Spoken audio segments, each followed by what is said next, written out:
This is the story of the most sadist scientist and doctor of all time, a scientist who performed the most horrific experiments of all time, a story of suffering. Disclaimer: this documentary shows the dark side of history, so only watch if you are a grown teen or adult and not a lighthearted person. It all started when Japan's ascent to power in the early 20th century. It was a period marked by rapid modernization and militarization. Following the Meiji Restoration in 1868, Japan transformed from a feudal society into a modern industrial state. This period saw significant economic growth, the adoption of Western technologies, and the establishment of a strong military. By the early 20th century, Japan had emerged as a formidable imperial power, as evidenced by its victories in the First Sino-Japanese War, 1894 to 1895, and the Russo-Japanese War, 1904 to 1905. The interwar period further solidified Japan's militaristic ambitions. The Great Depression of the 1930s exacerbated economic struggles, leading to a rise in nationalism and militarism. The invasion of Manchuria in 1931 marked the beginning of Japan's aggressive expansion in Asia. By the late 1930s, Japan had annexed significant portions of China, setting the stage for further conflict and the eventual establishment of Unit 731. But before we move forward,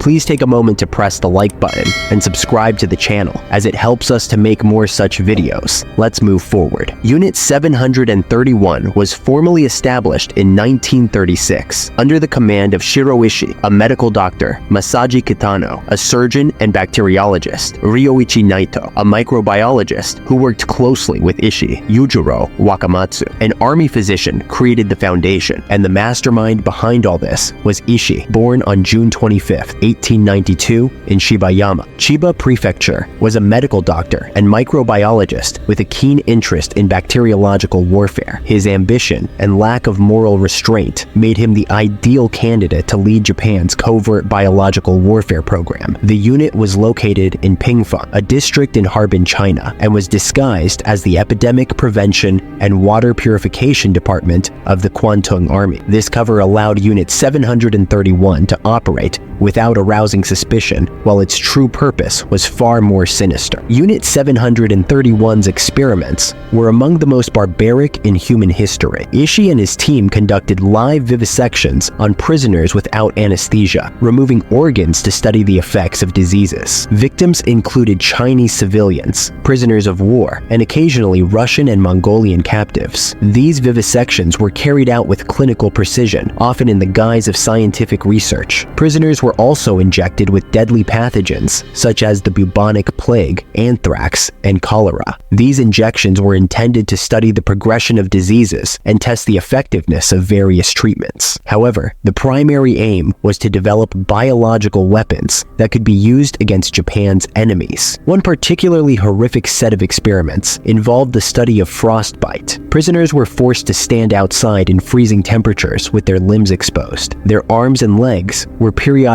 drenched in water until frostbite set in. The prisoners' frozen limbs were then struck with sticks to determine the extent of the frostbite. These experiments aimed to develop better treatments for Japanese soldiers fighting in cold climates. Other prisoners were subjected to high-pressure experiments. They were placed in centrifuges and subjected to increasing pressure until their eyes popped out of their sockets. These experiments were designed to understand how much pressure the human body could withstand, information deemed valuable for pilots and submarine crews. The atrocities extended to SA and forced pregnancies. Female prisoners were routinely SA by guards and researchers. Some were impregnated to study the transmission of diseases from mother to child. Others were used to provide infants for further experimentation. The conditions were brutal, and many women did not survive the ordeal. The human cost of Unit 731's experiments was staggering. It is estimated that between 3,000 and 12,000 people were killed as a direct result of the experiments. However, some believe up to 100,000, 2,000,000 people were affected. Most of the victims were Chinese civilians, but prisoners of war from other nations were also subjected to the unit's horrors. The experiments were conducted under the pretext of scientific advancement and national security, but they were nothing more than systematic torture and murder. The victims were referred to as logs by the unit's staff. a term that dehumanized them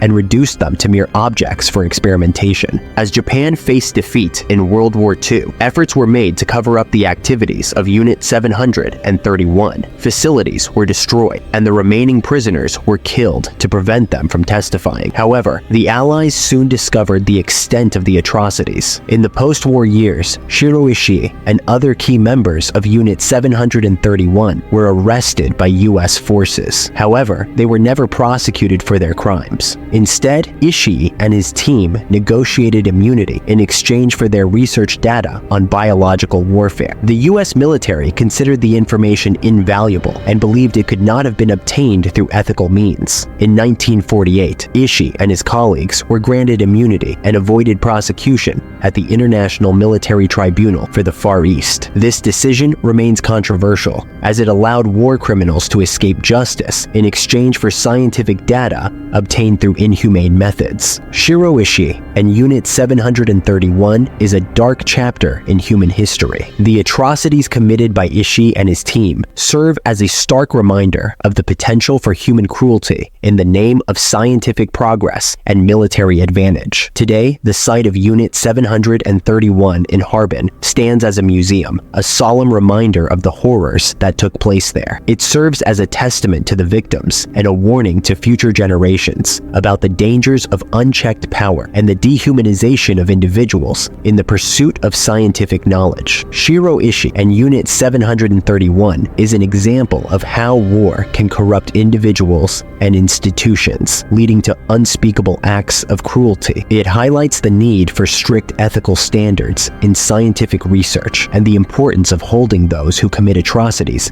accountable for their actions. The legacy of Unit 731 serves as a reminder of the dark potential within humanity and the necessity of vigilance in protecting human rights and dignity. If you like watching just history and crime documentary, don't forget to subscribe to the channel by clicking the right circle and check out the left video to explore more.